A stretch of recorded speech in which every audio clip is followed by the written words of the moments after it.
Lord of the Mysteries. Chapter 639. Name List. There was no reason for Klein to decline Katla's request. He thought for 2 seconds and said, £700? Very fair. Katla didn't haggle. Sequence 8B under characteristics typically cost £600 to £700, but there was often a premium if someone was in desperate need for it. After all, such items seldom appeared at Beyonder gatherings. Klein didn't immediately complete the transaction.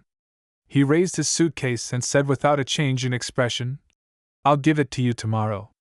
He didn't bring the pugilist Beyonder characteristic with him, as most items of value had been thrown above the gray fog. Cavalier wasn't surprised by Gehrman Sparrow's response. She nodded. That wouldn't be an issue. She had encountered many similar cases. It usually meant that the pugilist Beyonder characteristic was stored with items which wasn't meant to be known by others. Therefore, it was impossible for Gehrman Sparrow to open his suitcase in front of her to complete the transaction on the spot. A crazy adventurer definitely had his secrets. Katla paused for a second before adding, "There won't be any surveillance placed in your room. Whatever she could see had already been seen by her. It's fine." Klein curled the corners of his lips and coldly smiled. His previous considerations was to place down items like Azek's copper whistle and Will Osepton's paper crane before holding a ritual or going above the gray fog. It was to resist any spying in the sense of mysticism. Then, he could use the washroom as a way to avoid physical surveillance. Of course, he wasn't too worried that Admiral of Stars would go overboard. He didn't believe that she was afraid of the crazy adventurer, Gehrman Sparrow, but that Katla had no reason to do so. She definitely had milder and more concealed means of observing. For example, getting the help of a Beyonder from the spectator pathway. Klein took off his hat, bowed, and followed poison expert Frank Lee to return to his own room. Seeing him walk off at an adequate speed, Katla turned into the captain's cabin, picked up a heavy pair of glasses and wore it. Backlund, at the Harvest Church south of the bridge. In the eyes of an ordinary person, Bishop Utravsky, whose height was that of a half-giant, put down the Bible in his hand. He prayed once around the hall and smiled. "The number of believers is increasing. Is that so?" Emlyn White, who was in a brown priest's robe, was wiping the candle racks as he said without even looking up. He knew that the number of believers of Earth Mother had indeed increased significantly. It would have been a miracle in the past to have a handful of people be in attendance for praying on weekdays or in the daytime. Now, there was often close to 10. Father Utravsky looked down at the busy vampire priest and chuckled. "Anyone can tell if they aren't blind. You have contributed greatly to this. If not for your concocting of the medicine and treating the plague, and your willingness and sincerity in teaching people about medicine, our faith wouldn't have been that easily accepted by the residents of this borough." Emlyn held a cloth and straightened his back. He tipped his chin slightly. "I was only acting." What do you mean by our faith? Don't lump me with you."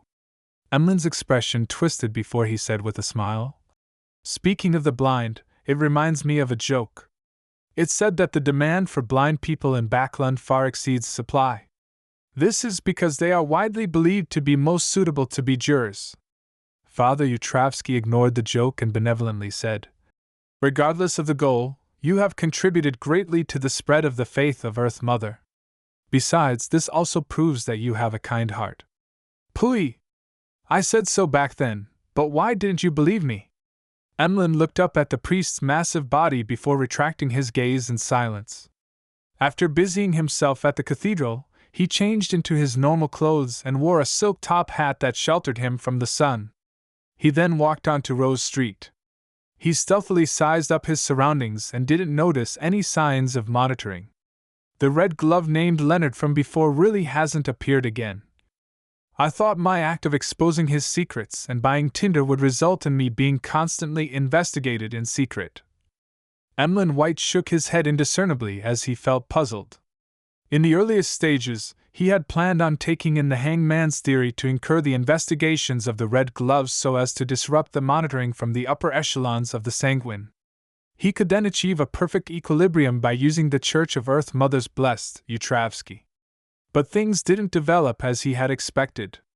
Leonard Mitchell had apparently left Backlund very quickly. At the end of February, Emlyn had made a detour to 7 Pinster Street while he was out once, only to discover that it was uninhabited. Without thinking about this matter any further, he walked to the end of the street, got onto a rental carriage and headed straight for the Odora villa. He was left to a study on the first floor by an attendant where he saw many sanguine who had recently come of age. Among them was a sanguine who had already become a baron. "I'm not the only one," he thought before closing the door. He then said to the owner, Cosme Odora, "My lord, was I not called here because of a summoning from Lord Nibbs?" He had said, "my lord," rather indifferently as though he was calling him by name. This was because he was also a sanguine baron. The difference was that he hadn't publicized it. Cosme was a very refined middle-aged gentleman. He smiled and said, "All of you are outstanding young sanguine. My grandfather has entrusted all of you with some tests." Another sanguine baron, Russ Bathory, who was lucky to receive an inheritance, asked, "What tests are they?" Cosme drank a mouthful of dark red blood which was concocted with grape wine as he scanned the area. "Perhaps you might not know, but the snake of fate from the life school of thought has disappeared for quite some time." As Emlyn White and the other sanguine looked puzzled, Cosme continued, "But I believe all of you should know that the life school of thought is a coalition which was barely formed thanks to their belief in fate. They allied under the massive pressure placed by the 7 Orthodox churches in the beginning of the 5th epoch and are formed by beyonders who think of themselves as absolutely rational and aloof, those that worship the primordial moon, and those that seek the essence of life and spirituality. Due to the existence of the snake of fate, there hadn't been many serious problems internally. Their worship of the primordial moon was ultimately restricted to a fixed symbolic meaning. Furthermore, the process of formula exchange was melded with a master-apprentice heritage system. Unfortunately, with the disappearance of the snake of fate, this process has been disrupted. The primordial moon's believers rapidly turned passionate, producing a fracture in the faction that represents fate. An intense conflict ensued as a result. This matter was used by the Rose School of Thought. It dealt quite a sizable amount of damage to them. Emlyn White, Russ Bathory, and other sanguine remained perplexed. After sharing the background information, Cosme dived into the details. Worshippers of the primordial moon are our eternal enemies. They have always been hunting us, concocting us into potions to achieve strength. Now, we will not let go of such an opportunity. Here's a list of primordial moon worshippers and their situations. Whoever finds them and kills them will be the victor of this test. My grandfather, as well as various important figures, would reward you generously. If you complete a portion of the list, we will determine this by numbers. Of course, these people were selected, and all of you are capable of dealing with them. The rest will be tracked down by the important figures.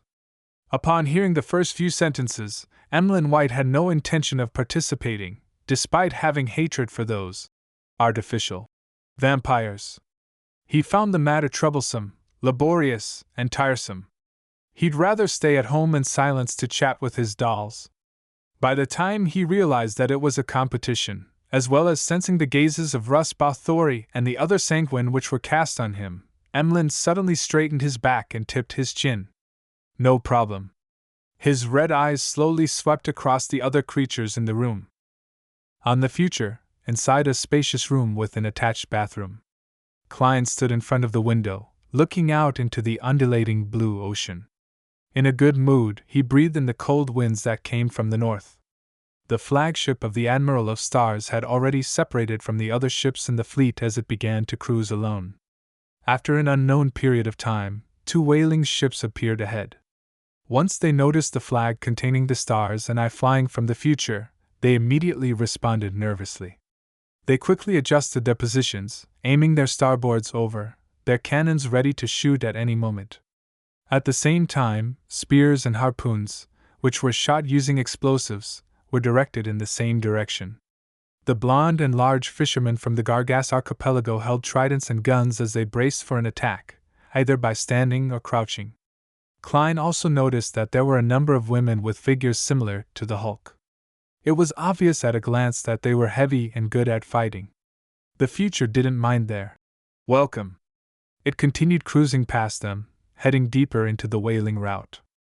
After cruising for a while, Klein saw more pirate ships ahead. They were clustered around the sea route's periphery, their motives unknown. The future came close without standing on ceremony. Immediately, the pirate ships reacted like startled birds as they quickly retreated. Sensing the future slowing down, Klein left his room in puzzlement. Just as he approached the captain's cabin, he discovered Catlea walking out. This woman wore a thick pair of glasses on her nose bridge, hiding her mysterious purple eyes. She glanced at Klein and said succinctly, "Someone discovered a ruin which is said to be from the 4th epoch at the bottom of the sea in the waters around here. We plan on taking a look while on the way." Bottom of the sea? Ruin from the 4th epoch? Klein instantly recalled the rumor he had heard from the Lerdo bar. So this piece of news has already spread? I was wondering why I got to learn it so easily, he said inwardly in enlightenment.